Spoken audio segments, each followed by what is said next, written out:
Калі пушок прабіўся над губою, і ў сны прыйшло дзявочае імя, я ні аб чым не раіўся з табою, матуля адзінокая моя. Мне сорамна здавалася часамі сярод хлапцоў цыбатых забіяк, назваць сябе, як у маленстве мама, таму часцей не называў ніяк.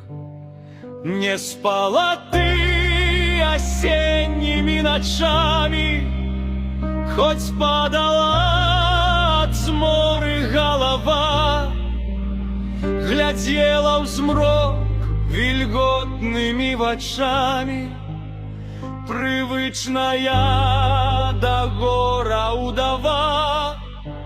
Ты прала кужаль, ты капала гліну, а ў час жніва зусім не чула ног. Ты гаварыла ласкава пра сына, хай падрасце, няхай паспіць сынок. І зноў сама збіралася пад ровы, а ў валасах гусцела сівізна.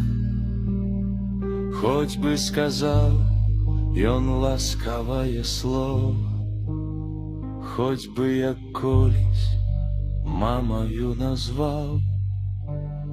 Прайшлі гады, мы пасівелі самі, і, мабыць, крыўдна мне не аднаму, што гэтае святое слова мама цяпер сказаць ужо няма каму.